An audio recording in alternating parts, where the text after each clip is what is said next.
Então, senhoras e senhores, dando sequência à nossa programação, temos agora uma palestra que representa o espírito colaborativo e inovador do APSUL, entre o Brasil e Países Baixos, destacando avanços no cultivo da soja com tecnologia de ponta. Uma iniciativa conjunta entre pesquisadores brasileiros e holandeses para o desenvolvimento de estratégias mais inteligentes para o cultivo da soja, com base em dados, tecnologia e sustentabilidade. Para mediar a palestra, temos a honra de chamar ao palco a moderadora Lucila Raquel Almeida, representante adjunta do Escritório Holandês de Apoio aos Negócios, o NBSO, de Porto Alegre. Graduada em Secretariado Executivo Bilíngue, promove a integração entre empresas, instituições e o governo dos Países Baixos com o ecossistema agro do Brasil. Com a palavra, Lucila Raquel Almeida, que fará a apresentação dos palestrantes e a condução da palestra.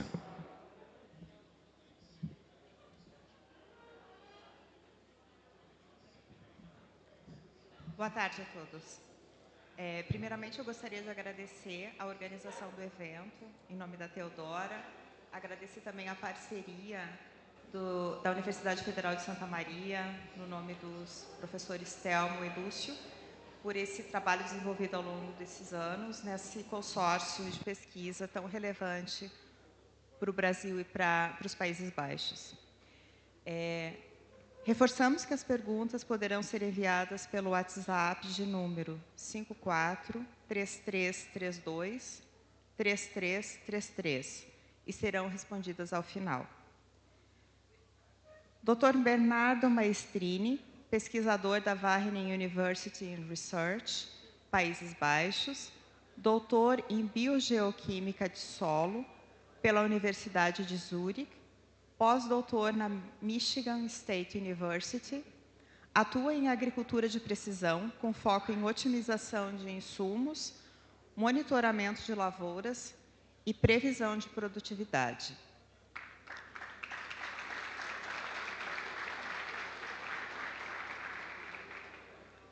Chamo também Dr. Misgina Teclo, pesquisador da Wageningen University and Research, Países Baixos, atua no Laboratório de Nematologia, integrando pesquisas do Programa de Pós-Graduação em Ciências Experimentais de Plantas e do Programa de Produção, Ecologia e Conservação de Recursos com foco em sustentabilidade agrícola.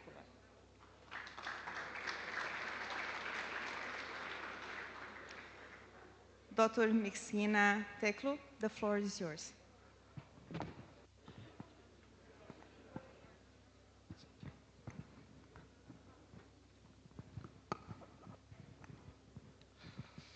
Good afternoon, everyone.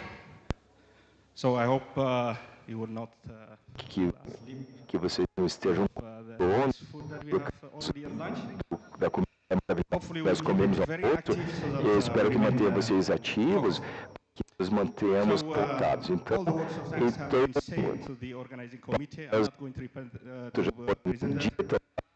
straightforward, I will go to the point that we are doing together with our counterparts in Brazil.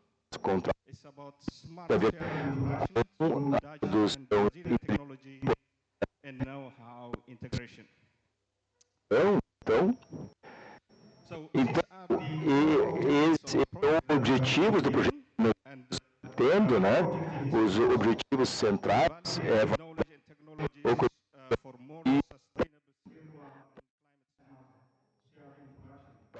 produção de gente, utilizar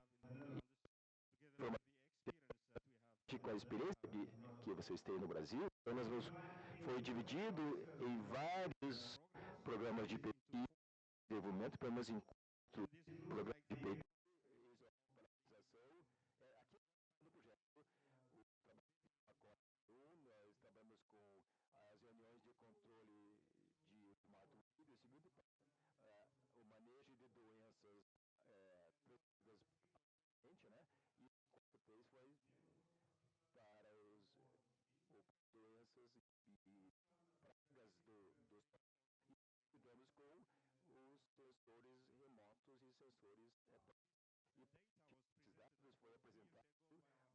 Traz pelos nossos colegas que visitaram aqui, realmente de trabalho 1 e também o 4, mas agora o objetivo, o Bernardo vai apresentar vários resultados sobre o trabalho de 1 e 4, e eu vou focar no número 3, né? Então, ótimo. Então, como nós vimos na série de apresentações, começando desde o início, né, do primeiro palestrante, a pragas são um grande problema no Brasil para o solo. A mesma coisa no Holanda. O país tropical, no norte, né, da Europa, mas a intensidade de doença é muito grande. Nós temos muita experiência das condições laboratoriais e também nós temos muita experiência e muito para nós trocar ideias, experiências e para estudar os problemas comuns que nós temos de neumáticos, né? Então, vocês já viram imagens legais sobre como neumáticos estão trabalhando no solo, especialmente com espiráqueos, ver como é que as lesões recorrem a raiz, no lado direito aqui, e os neumáticos são conhecidos por deformação. No final da coisa, a transformação da raiz, né? E vocês encontram por causa de nematóides. Esse nematóide é antigo, que nós sabemos que já existe. Então, um pouquinho de conhecimento, as informações que nós temos para o ciclo de vida, no ciclo de vida nós temos 3 categorias de nematóides que nós estamos estudando. Você tem os sistematóides e os outros nematóides você vê na tela. Então, as diferenças entre nematóidos é no sistema de alimentação, especialmente para os de lesion, como o nome indica, eles são nematóidos negativos nas raízes, eles destroem, na verdade, criam danos a que há também sistema nematóide. E quando for root knot nematodes, it's a little bit different. They are smart. They just move between the cells, and they just establish the nice feeding cell that you see here, in fact, on this side. Very nice feeding cell. And in this case, of course, they parasitize the plant permanently. They withdraw nutrients, compete for nutrients, and the plant suffers, showing some symptoms, and even sometimes it can cause early senescence and death of the plant. What you see here, of course, on the right side of the picture is, in fact, the lesion nematodes that we have, Pratinanchus brachyurus, trying to probe into the root system of the plant. If you can see, the main root knot nematode here, almost trying to enter into the root system, burrowing through the cell wall, and the stylet is clearly seen. Claramente há dano que nós vemos aqui, né? So, the first thing that we have done when we start this project is trying to understand, of course, what is the situation in Brazil. And we have very close discussion with our counterparts. And we try to come up with the management strategies which are used in Brazil. I'm not going to lecture you, of course, about this, because this way or the other way, nós ouvimos muitas discussões aqui, vimos apresentações muito boas ontem, mas também eles são utilizados na Holanda, agentes microbiológicos, podem estar na semente, no próprio solo, nós podemos fazer. E o último, menos importante, que hoje está tendo muito impulso no Brasil e também na Holanda, é o desenvolvimento de agentes biológicos, especialmente produto de rotação, né, verde. Muitos exemplos foram apresentados hoje pelos panelistas sobre os vários micro-organismos que estão sendo utilizados para controlar neumátodos, né, de uma forma sustentável. Então, estamos um pouquinho atrasados nesse sentido, né, agora com a resistência, com a utilização, muita pesquisa está em andamento no desenvolvimento de agentes biológicos. Esses foram os principais objetivos no pacote de trabalho 3, estimar o status de várias variedades, né, e várias variedades que nos foram entregues pelo Brasil para determinar a eficácia de algum bionematicidas que nós recebemos da Roversa. Eles são uma empresa, eles têm uma startup, eles são produtos novos. Neste momento, não podemos compartilhar as informações hoje por causa de confidencialidade, obviamente, e para recomendar, para compartilhar informações para medidas para neumátodos, para compartilhar no Brasil, né? Então, isso, na verdade, é a estratégia genérica de pesquisa que nós começamos desde o início, e como normal em qualquer projeto, nós começamos com um plano detalhado de Current management strategies. After discussing with our counterparts in Brazil, we identified the major nematode problems that we need to focus. And then, of course, we carry out all administrative works, Nagoya Protocol, importing of the nematodes, and Seabin. And the first thing we did is, of course, after getting the nematodes, we start to revitalize them under the conditions that we have in the Netherlands. And we were very successful to multiply. Tivemos muito sucesso para multiplicar. And ready to do a lot of pot by. E fizemos muitas análises para essas estratégias que nós desenvolvemos, né? Então, isso, na verdade, é o que nós temos de mais avançado, com vários alunos. É bom enfatizar um pouquinho e focar um pouquinho na parte da academia, talvez seja um trabalho muito bom. Então, a primeira coisa que nós fizemos, nós inoculamos para obter a multiplicação dos neumátodos para o geovânica, que você pode ver a causa da raiz aqui, e eles são infestados. Nós tínhamos milhões de neumátodos que podemos preparar para a nossa suspensão. Do lado direito, vocês veem, na verdade, um labirinto, que é um anfitrião para brácteos, e a parte inferior nós usamos uma coisa específica, uma cultura específica para um tipo de neumátodo, né? Para o tipo de hospedeiro. Isso, novamente, é uma informação muito boa para os alunos. Nós preparamos o nosso próprio solo para fazer este experimento. Então, nós vamos para o campo e temos um solo infectado por neumátodos. Nós temos estes componentes como pratas, etc. No caule, nós temos uma fórmula para isso, para formar essas misturas muito boas que nós vemos no final do produto. E a coisa legal aqui, as propriedades desse solo, na verdade, que está sendo utilizado agora em toda a Europa, mas desenvolvida no nosso laboratório, é fácil de despachar os neumátodos exatos do solo, mas também tem uma capacidade de reter a água de 20% e permite suficiente para o crescimento da maior parte das culturas que vocês têm, né? E você sabe, quando você começa um experimento, você tem que começar com solo limpo, então solo sem qualquer outros patógenos, com exceção dos neumátodos que nós temos, né?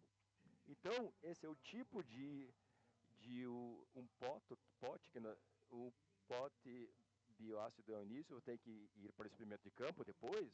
Nós utilizamos CRD, um design totalmente randomizado. O padrão é 5 replicações, condições climáticas muito controladas, né? Numa estufa, 16 a 18 de luz do sol, com o teor de umidade, etc. Nós podemos fazer rodízio desses potes de forma a automatizar para evitar efeito positivo, né? Ou aqui com relação à luz, etc. Né? Esses são os materiais que nós obtivemos da GDM. Se tiver alguém da GDM, muito obrigado novamente. Eu não vi ninguém aqui da GDM, mas se alguém estiver aqui da GDM, muito obrigado pela cooperação também. E nós temos mais ou menos 10 a 11 variedades para testar de diferentes técnicas para esses neumátodos que estão listados aqui, né? Então, isso novamente é uma coisa muito boa para os alunos. Nós não despejamos neumátodos quando fazemos experimentos. Quando fazemos experimentos, no experimento do pote, no experimento da estufa, tem que ser aplicado diretamente no campo, né? Então os resultados que tem no experimento do pote não deveriam derivar dos resultados do experimento do campo. As técnicas que nós utilizamos, nós tentamos imitar o que está ocorrendo realmente no campo. Este é um exemplo, por exemplo. Se vocês virem das técnicas hoje sendo utilizadas, eles preparam as densidades e colocam no topo do solo. Mas não é assim como os neumátodos são distribuídos ao longo do perfil do solo. Os neumátodos, eles são distribuídos, na verdade, de acordo com a distribuição agregada. Eles são agregados no sistema da raiz, diferentes sistemas de raiz que nós vimos nas suas apresentações. Mas a raiz é o alimento para eles, são encontrados e agregados nessa área. Você tem que distribuí-los de uma forma que quando a raiz cresce do topo, tem um encontro aleatório desses neumátodos nessa raiz para obter a multiplicação necessária para a aplicação. Então, esses são o estado das técnicas que utilizamos para a extração dos neumátodos. Vocês têm muita coisa na sua cabeça, não? Vocês já viram outros exemplos? Essas técnicas que são desenvolvidas no nosso laboratório. Do lado esquerdo você vê os silos para a extração dos neumátodos solo. Do lado direito você tem essas câmaras para a extração dos neumátodos a partir das raízes, né? Então, eu não estou aqui para dizer o que fazer em termos de sofisticação das técnicas, mas a questão, qualquer técnica que vocês utilizarem, uma coisa que vocês deveriam entender é o seguinte: tentam determinar a eficiência dessas técnicas de extração. Eu não posso vir aqui imediatamente dizer, bom, você tem que utilizar um tipo ou outra, mas use os materiais que vocês têm, mas determine a eficiência da extração, porque, na verdade, contar os neumátodos tem o número correto para estimar a dinâmica da população, então isso começa com a técnica que você adota no início, né? Nós coletamos vários dados, eu acho que a maior parte deles são preliminares para vocês. Nós fazemos uma análise perspectiva para ver essas análises. Nós inoculamos os neumátodos, nós não testamos em uma somente densidade, porque em um campo você não vai encontrar somente uma densidade. As densidades variam, então você tem que estudar em várias densidades, e começando do 0 até 64 e assim por diante, né? E daí, obviamente, você pode fazer alguns cálculos com base nisso. E para estimar os danos nos níveis, nós utilizamos modelos que são desenvolvidos no nosso laboratório. Aqui nós temos um modelo simples, né, que nos ajuda a avaliar em quais densidades os neumátodos estão começando a atacar a cultura. O que nós vemos aqui é a linha vermelha horizontal, esse é o rendimento relativo, e as densidades no eixo X. Se você vê a seta onde o T está indicado, ao redor aqui daqui, esse é o limite de tolerância. Essa é a densidade acima da qual o neumátodo começa a afetar o rendimento como parâmetro. Isso é muito importante saber isso. Por quê? Porque abaixo disso você não tem que aplicar qualquer sistema de manejo. Mas, além disso, então, você tem um outro parâmetro que é chamado o rendimento mínimo. Por definição, os neumátodos não matam a planta. Na verdade, eles têm que viver lá, né? Então, sempre há alguma coisa permanecendo. Eles permanecem como biomassa para a planta. É o que nós chamamos o rendimento relativo mínimo. Esses são dois parâmetros que nós utilizamos para a avaliação do limiar de danos, né? Então, quando nós falamos sobre a aplicação desses modelos, do que estamos vendo dessas variedades, nós vemos 3 variedades de Serapim, o estado de Melogita incognita. Você tem o limite de tolerância em unidades de densidade de neumátodo por solo seco e o limiar mínimo, alguma estatística, né? Então, o que nós vimos aqui por exemplo, se você pegar a variedade de urina, ele perdeu mais ou menos 200% de perda de rendimento, porque o rendimento relativo é 0,028. E o maior que nós tivemos, o DEMS extra, que é mostrado aqui, a perda de rendimento de 0,84, né? Então, esses dois parâmetros, o rendimento mínimo é o que nós precisamos, no final das contas, para ir à aplicação de precisão de qualquer estratégia para os neumátodos, né? O último, o gráfico que você vê é uma combinação de 3 dessas variedades, é um rendimento relativo. Nós vemos a diferença do rendimento mínimo claramente como um ponto fora da curva para os 3 ali. Então, obviamente, há uma tolerância nessas variedades. E isso aqui para Meningite giovannica, né? O que nós vemos, uma linha horizontal, numa regressão.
path that diagonal is considered to be as a good host. Good host, by definition, allows multiplication of the nematodes greater than 0, and also you have maximum multiplication rate obtained. Anything below that, there's a candidate. So through this, we categorize varieties that we have: good host, moderate host, poor host. So when you apply this to the varieties that we have obtained, what you see here is the population dynamics of Gyne incognita.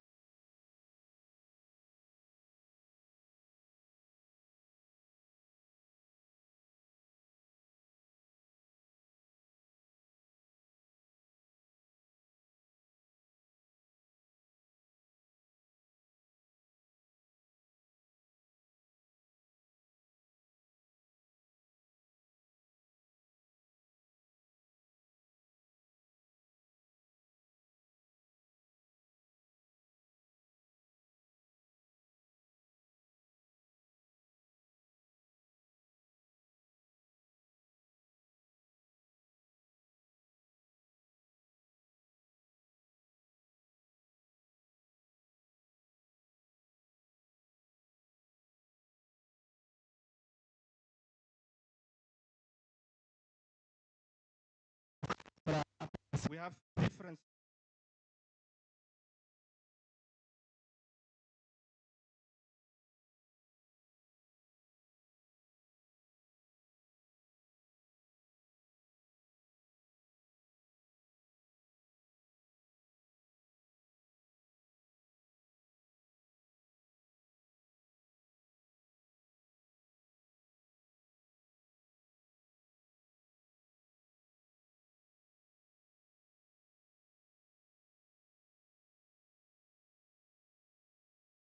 you multiply to the volume of soil, you can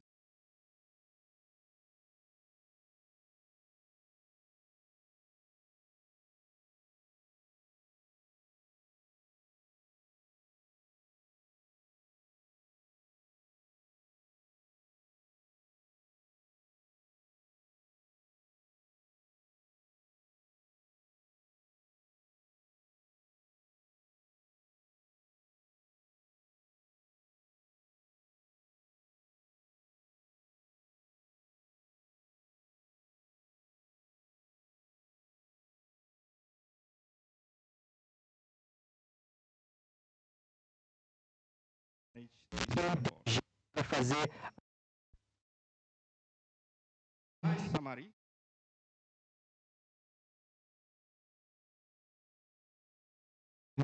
Existem encontros. Os em verde são promissores, o que não pode ser utilizado mais na questão de brackets, porque eles vão se multiplicar.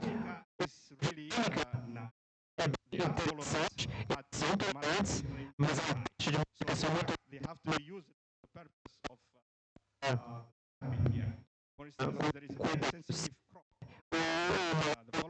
sensível que o seguinte, você nunca deveria permitir a multiplicação máxima desses animais nesse ano, então teria que ser utilizado com cautela. A última mensagem que eu tenho é, tudo bem, nós temos muito orgulho com o nosso sistema de gestão, experiência na gestão desses animais. E os holandeses conseguiram o controle desse nematóide, não é mais um problema lá. Mas com o problema que vocês têm no Brasil, agora como que podemos cooperar também para integrar alguns dos conhecimentos que nós temos para que a gente possa estratégia sustentável para a gestão de nematóides. Uma coisa que eu gostaria de focar é investirmos bastante em nossas estratégias de amostras. Encontrar os indivíduos onde estão é muito importante. Isso tem que seguir estratégias de amostras intensivas. Do lado esquerdo, podemos ver a infestação dos animais que nós investigamos. Você pode ver que segue a biologia natural, apenas foi distribuído num formato. Isso aqui é infestação e ele se espalhou para a esquerda e para a direita, na direção da cultivação. Talvez no meio estaria o primeiro cisto ou o primeiro nematóide. E a partir daí, quando ele consegue um hospedeiro suscetível, ele pode se multiplicar e se distribuir lateralmente. Então, com diferentes tecnologias que temos vistos ontem e hoje, tecnologias inteligentes no Brasil, onde eles podem matar especificamente o animal, talvez deveria ter uma metodologia ou utilização dessa tecnologia para aplicar. Talvez podemos, da mesma forma que foi aplicado a pulverização específica para ervas daninhas, talvez a gente poderia fazer algo assim com os nematóides. Se você conseguir encontrar eles através de amostras, amostreamento intensivo, exatamente onde eles estão, com as máquinas que vocês estão, talvez vocês não vão precisar aplicar nematicidas em todo o campo. Talvez você poderia apenas ir para o local onde existe essa infestação e atacá-los. E mesmo quando existem as variedades que têm resistência, a maior parte do tempo, em teoria, a partir da biologia, sabemos que a resistência tem uma correlação com o rendimento. Então, se for utilizado a resistência, o rendimento vai ser afetado. Então, você pode aplicar essas variedades, essas substâncias, essas variedades resistentes apenas onde existe uma certa infestação. Então, eu não estou dizendo que vocês não têm sistema de amostras, mas o que eu estou dizendo é que talvez vocês tenham que intensificar isso e tentar encontrar a distribuição mínima desses animais em campo. E no final do dia, criar um sistema de gestão integrado de nematóides. Eu sei que essa é uma expressão antiga, mas recentemente, a partir de 2024, tentamos formular estratégias de IPM para todas as doenças e pestes que temos na Holanda. Ráspora, alternária, nematóides, tudo quanto é doença e peste, praga que temos. O que vocês podem ver aqui é um exemplo do programa integrado de nematóides, de gestão. Ele tem pilares ao seu redor. Chamamos de hexágonos. Isso inclui, por exemplo, diversidade de lavouras, de cultivar, gestão de solo, controle direcionado, alvejado, focado e monitoramento e avaliação desses nematóides que nós temos. E se você perceber, nós podemos expandir todos os hexágonos que temos. E no final das contas, se vocês olharem, aqui temos o sistema de apoio à decisão, ou a utilização inteligente dos dados que temos. Então, criamos um sistema de dar suporte de decisões para nematóides, que é chamado Nematocide GeoPlus. GeoPlus, né? GeoMais, né? A maior lavoura que vocês têm aqui na Holanda é batata. Então, temos um banco de dados incluindo todas as resistências para os hospedeiros que eu mostrei e também os limites de tolerância para essas lavouras nesse banco de dados. Outros sistemas de gestão, com nematicides, nematicidos, coisas de controle biológico, agentes, todas as outras coisas são importantes nesse sistema de apoio à decisão. E os modelos que eu mostrei, os dois modelos que eu mostrei em conjunto, com o modelo de infestação, e a gente usa isso nesse algoritmo. Então, a única variável, e a única variável que o produtor quer saber é a densidade proporcional que eu mostrei e o tipo de nematóide. Então, nós, enquanto pesquisadores, nós tentamos aconselhar todos os produtores. O que a gente faz? A gente tenta dar essas ferramentas para que eles tenham uma base para tomar uma decisão. E o produtor sabe exatamente o que ele precisa fazer. Esse é o PI e o tipo de infestação e o tipo de nematóide que ele tem. E aí, para ele é dado opções customizadas ou personalizadas para cada tipo de nematóide que tiver. Eu vi muitos dados legais sendo apresentados por outros panelistas e tendo um bom banco de dados de todas essas estratégias que vocês têm de gestão, incluindo os dados que foram apresentados essa manhã acerca de lavouras e o nome era diferente, chamado lavouras de serviço, né? Lavouras de serviço.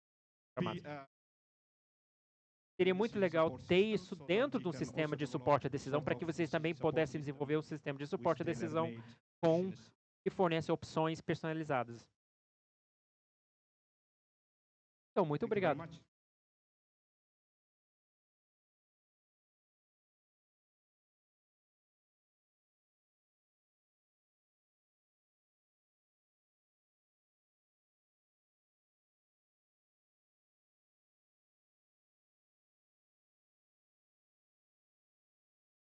Obrigado.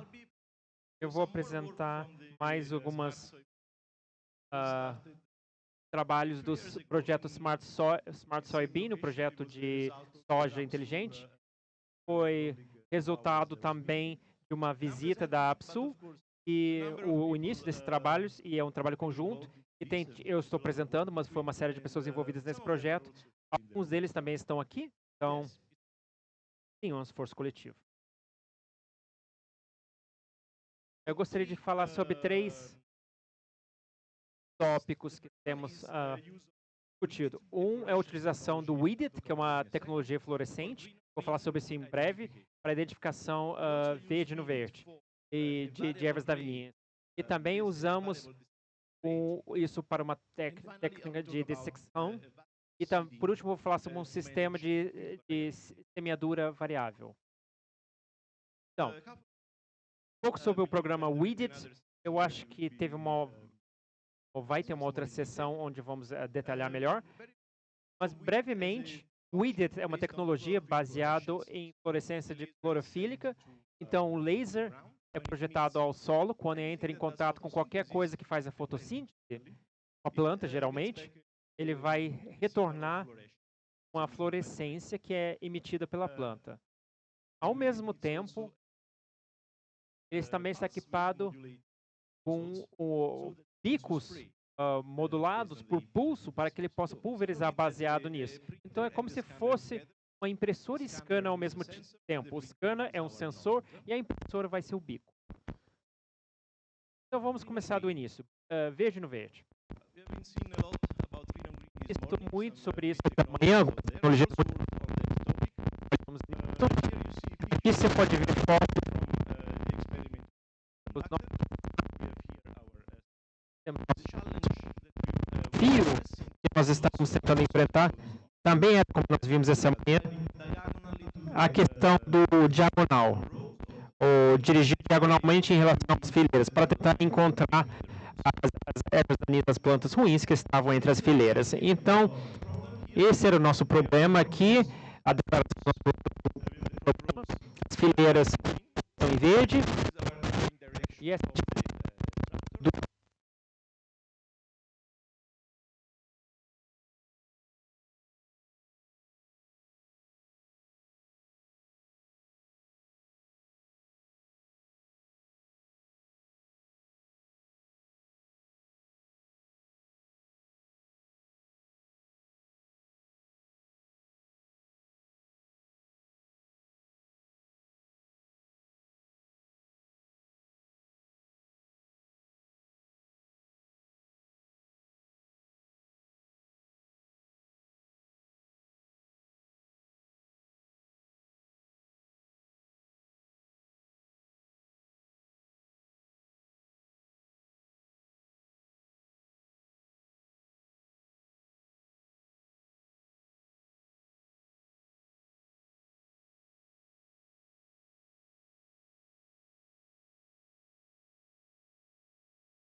algorithms always better when the size of the soil increases. Of course, it becomes harder to detect the weeds in between. And also the regularity of the rows, it's a very important factor. Now, switching gears, we go from acting at the beginning of the season, weed on weed, we're moving to the end of the season for the end of season variable desiccation rate. So, we started this work because in the Netherlands, our group had quite some experience on ulm killing of potatoes, which is end of season desiccation of the potato plant. That's done because if you kill the above ground part of the plant, the skin of the peel of your potatoes will become harder.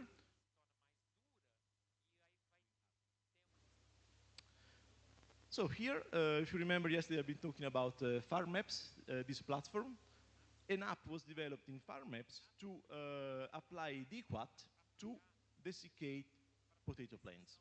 based on the canopy greenness measured through NDVI. So essentially, the more biomass, the greener the plot, the crop look like, the more DQAT we need to apply. And this is an example of the task map produced. So starting from this experience, we thought, okay, maybe we can work something similar for soybean in the Netherlands, which also in Brazil, sorry, which also needs to be sprayed at times if you want to reach an homogeneous maturity of your crop, an homogeneous moisture of your beans, as well as speed up the process of maturity so that you can have a second crop coming in earlier.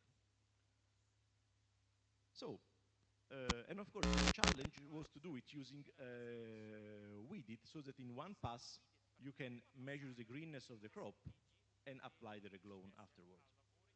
So the first step that we needed to reach this was to assess how well can weeded measure the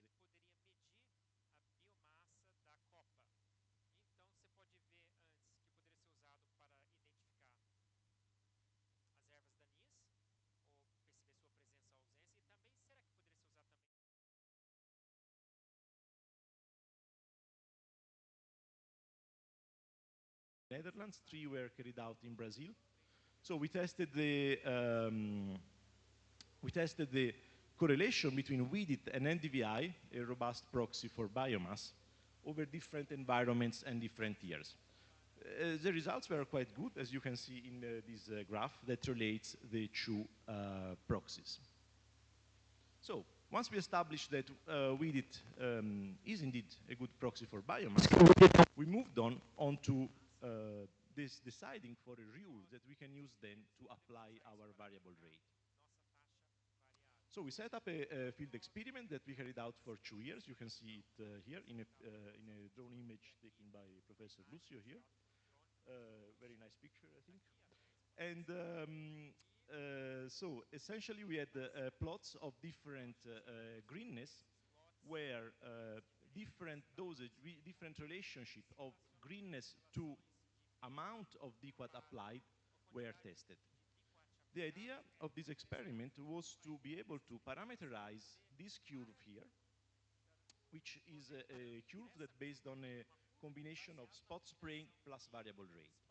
Very simply, here we have our weeded signal on the x-axis.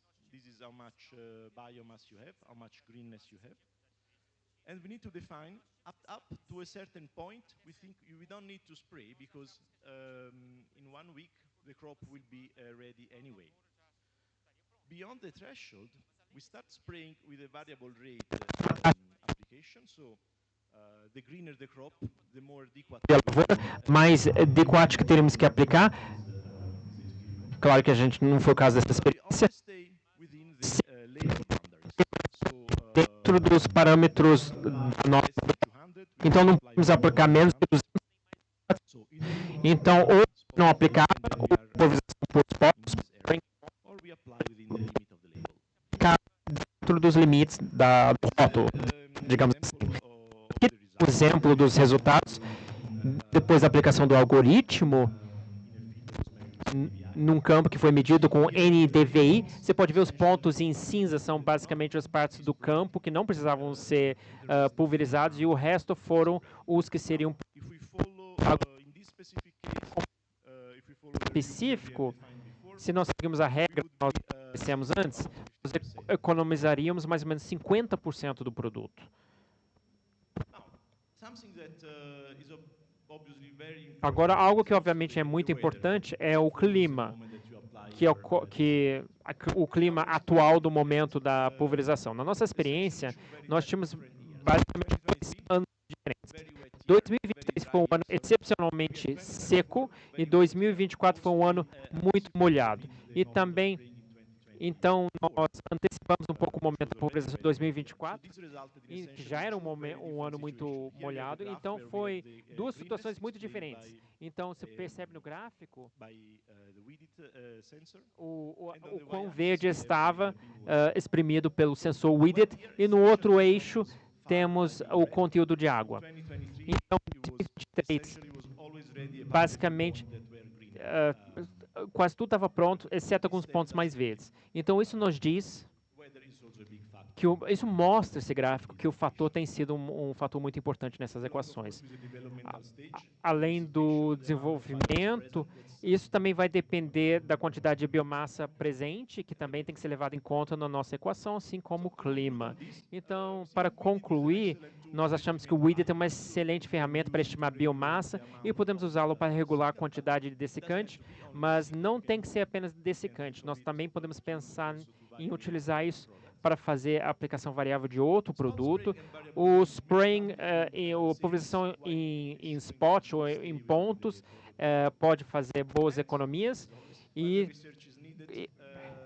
ao mesmo tempo, como sempre, é necessário maiores pesquisas para estabelecer um modelo que possa predizer a interação entre verde, dosagem, clima e estágio da lavoura. Nós estamos focando no momento mais nessa parte do verde e a dosagem, mas é importante ter em mente os outros dois.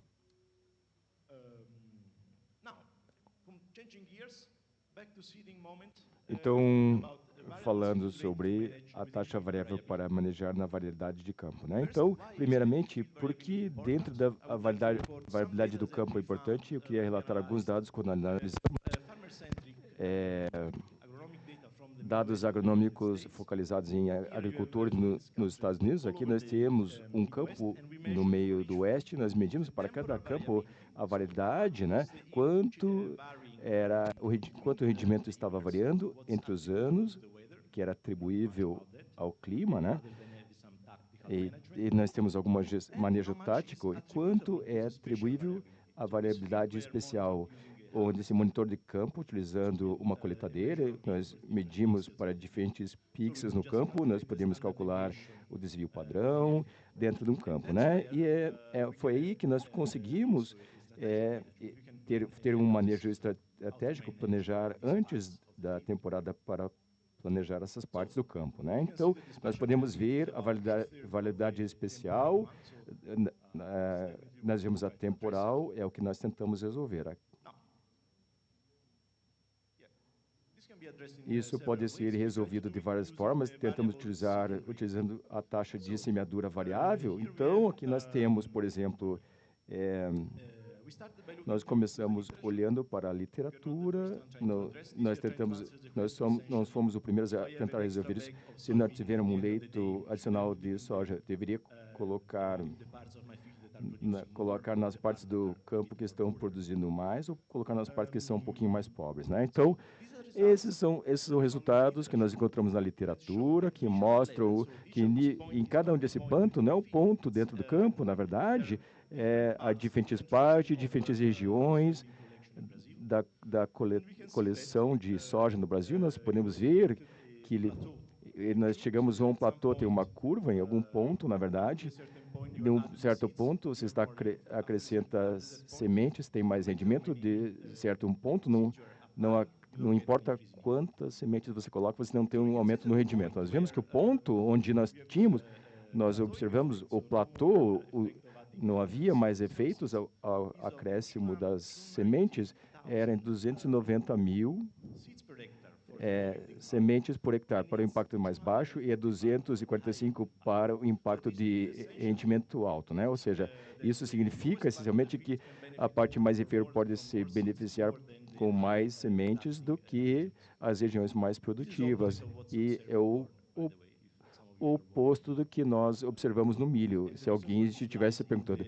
E o motivo para isso está que a soja é um pouquinho mais plástica, né? Então, e nós tentamos ver se isso também, dentro da escala do campo, então vamos ver em outras escalas, né?